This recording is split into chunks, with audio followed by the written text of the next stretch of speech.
ನಮಸ್ಕಾರ ವೀಕ್ಷಕರೇ, ಆದಷ್ಟು ಬೇಗ ಪೇಪರ್ ರಹಿತ ನೋಂದಣಿ ಸ್ಟಾರ್ಟ್ ಆಗ್ತಾ ಇದೆ. ಅಂದರೆ ರಿಜಿಸ್ಟ್ರೇಷನ್ ನಾವೇನು ಮಾಡ್ತೀವಿ, ಪೇಪರ್ ರಿಜಿಸ್ಟ್ರೇಷನ್ ಏನಾಗ್ತಾ ಇತ್ತು ಇಷ್ಟು ದಿನ, ಅದನ್ನು ಡಿಜಿಟಲೀಕರಣ ಮಾಡಲಾಗ್ತಾ ಇದೆ. ಅತಿ ಶೀಘ್ರದಲ್ಲೇ ಈ ಒಂದು ಪ್ರಕ್ರಿಯೆ ಆರಂಭ ಆಗುತ್ತೆ. ಇಲ್ಲಿ ಯಾವುದೇ ರೀತಿಯಲ್ಲೂ ಕೂಡ ಕಾಗದ ರಹಿತವಾಗಿ ಒಂದು ರಿಜಿಸ್ಟ್ರೇಷನ್ಗಳನ್ನು ಮಾಡಲಾಗುತ್ತೆ. ಅಂದರೆ ರಾಜ್ಯ ನೋಂದಣಿ ಮತ್ತು ಮುದ್ರಾಂಕ ಇಲಾಖೆ ಸ್ಥಿರಾಸ್ತಿ ದಾಸ್ತಾವೇಜುಗಳ ನೋಂದಣಿ ಪ್ರಕ್ರಿಯೆಯಲ್ಲಿ ಮಹತ್ವದ ಬದಲಾವಣೆಗೆ ಮುಂದಾಗಿದೆ. ಸಬ್ ರಿಜಿಸ್ಟ್ರಾರ್ ಕಚೇರಿಯಲ್ಲಿ ಆಸ್ತಿಗಳ ದಾಸ್ತಾವೇಜು ನೋಂದಣಿ ಕಾಗದ ರಹಿತ ಅಂದರೆ ಪೇಪರ್ಲೆಸ್ ಸೇವೆಯಾಗಿ ಮಾರ್ಪಡಿಸಲು ವೇದಿಕೆ ಸಜ್ಜುಗೊಂಡಿದೆ. ಇತ್ತೀಚೆಗೆ ಡಿಜಿಟಲ್ ಇ ಸ್ಟ್ಯಾಂಪ್ ಸೇವೆ ಆರಂಭಿಸಿತ್ತು. ಕಾಗದ ರಹಿತ ರಿಜಿಸ್ಟ್ರೇಷನ್ ಸೇವೆಗೆ ಕಾವೇರಿ 2.0 ತಂತ್ರಾಂಶವನ್ನು ಅಪ್ಗ್ರೇಡ್ ಮಾಡುತ್ತಿದ್ದು, ರಿಜಿಸ್ಟ್ರೇಷನ್ ಪ್ರಕ್ರಿಯೆ ಸಂಪೂರ್ಣ ಆನ್ಲೈನ್ನಲ್ಲೇ ನಡೆಯಲಿದೆ. ನೋಂದಣಿ ಬಳಿಕ ದಾಖಲೆ ಪತ್ರ ಕೈಗೆ ಸಿಗುವುದಿಲ್ಲ. ಬದಲಿಗೆ ಲಾಗಿನ್ ಐಡಿ, ಪಾಸ್ವರ್ಡ್ ಸಿಗಲಿದ್ದು, ಏನೇ ವ್ಯವಹಾರ ಇದ್ದರೂ ಈ ಮೂಲಕವೇ ನಡೆಸಬೇಕಿದೆ. ಜಮೀನು, ಸೈಟು, ಮನೆ, ವಾಣಿಜ್ಯ ಕಟ್ಟಡ, ಇನ್ನಿತರ ಸ್ಥಿರಾಸ್ತಿಗಳ ಕ್ರಯ, ವಿಲ್, ದಾನಪತ್ರ, ಕರಾರು ಸೇರಿದಂತೆ ವಿವಿಧ ರೀತಿಯ ದಸ್ತಾವೇಜುಗಳ ನೋಂದಣಿಗೆ ಕಾಗದದ ಮೇಲೆ ಪಕ್ಷಗಾರರ ನಡುವಿನ ವ್ಯವಹಾರವನ್ನು ಮುದ್ರಿಸಲಾಗುತ್ತದೆ. ನಂತರ ಕಾವೇರಿ 2.0 ನಲ್ಲಿ ಸಿಟಿಸನ್ ಲಾಗಿನ್ನಲ್ಲಿ ದಾಸ್ತಾವೇಜು ಮತ್ತು ಆಸ್ತಿ ವಿವರಗಳನ್ನು ಸರ್ಕಾರದ ದತ್ತಾಂಶದಿಂದ ಸ್ವೀಕರಿಸಿ ಅಪ್ಲೋಡ್ ಮಾಡಲಾಗುತ್ತೆ.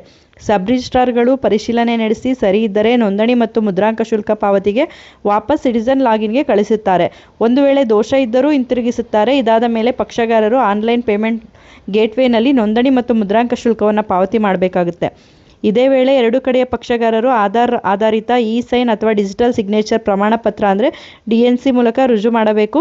ಡಿಜಿಟಲ್ ಸಹಿ ಮಾಡಿ ನೋಂದಣಿಗಾಗಿ ಸಬ್ ರಿಜಿಸ್ಟ್ರಾರ್ಗಳ ಲಾಗಿನ್ಗೆ ಕಳುಹಿಸಬೇಕು.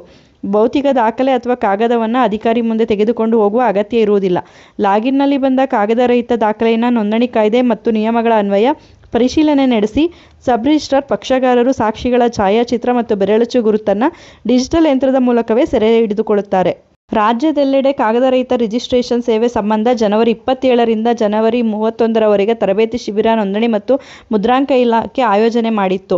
8 ಜಿಲ್ಲಾ ನೋಂದಣಾಧಿಕಾರಿಗಳಿಗೆ ಜವಾಬ್ದಾರಿ ವಹಿಸಲಾಗಿತ್ತು. ದಾಸ್ತಾವೇಜು ಬರಹಗಾರರು, ವಕೀಲರು, ಕರ್ನಾಟಕ 1, ಬೆಂಗಳೂರು 1, ಗ್ರಾಮ 1, ಬಾಪೂಜಿ ಸೇವೆ ಕೇಂದ್ರದ ಸಿಬ್ಬಂದಿ ಮತ್ತು ಸಾರ್ವಜನಿಕರಿಗೆ ಪೇಪರ್ಲೆಸ್ ಸೇವೆ ಕುರಿತು ಕಾರ್ಯಾಗಾರವನ್ನು ಮಾಡಲಾಗಿದೆ. ಆಸ್ತಿ ನೋಂದಣಿ ಸೇವೆಯಲ್ಲಿನ ತಪ್ಪು, ದುರುಪಯೋಗ ಸರಿಪಡಿಸಿ ಕ್ರಮಬದ್ಧ ಮಾಡಲಾಗುತ್ತಿದೆ.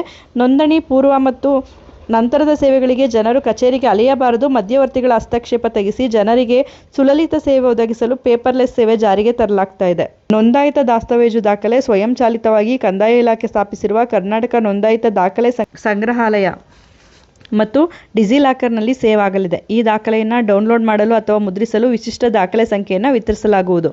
ಡಿಜಿಟಲ್ ದಾಖಲೆಯು ಅಧಿಕೃತ ಮತ್ತು ಕಾನೂನುಬದ್ಧವಾಗಿ ಮಾನ್ಯವಾದ ನೋಂದಾಯಿತ ದಾಖಲೆಯಾಗಲಿದೆ. ಡಿಜಿಟಲ್ ಸಹಿ ಇರುವುದರಿಂದ ಪ್ರಾಮಾಣೀಕೃತ ಪ್ರತಿಯನ್ನು ಬಳಸಿಕೊಳ್ಳಲು ಅನುಕೂಲವಾಗುತ್ತೆ.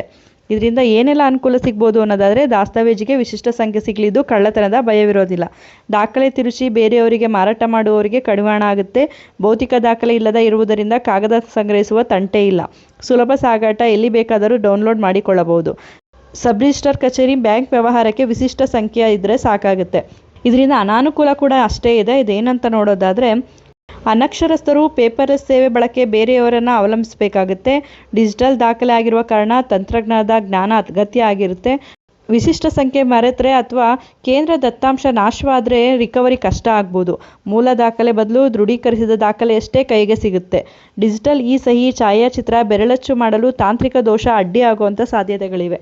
ಇದರಲ್ಲಿ ಅನುಕೂಲ ಕೂಡ ಎಷ್ಟಿದೆಯೋ ಅನಾನುಕೂಲ ಕೂಡ ಅಷ್ಟೇ ಇದೆ. ಇದು ಯಾವ ರೀತಿಯಾಗಿ ಸ್ವೀಕರಿಸ್ತಾರೆ ಅನ್ನೋದನ್ನು ನೋಡಬೇಕಾಗುತ್ತೆ.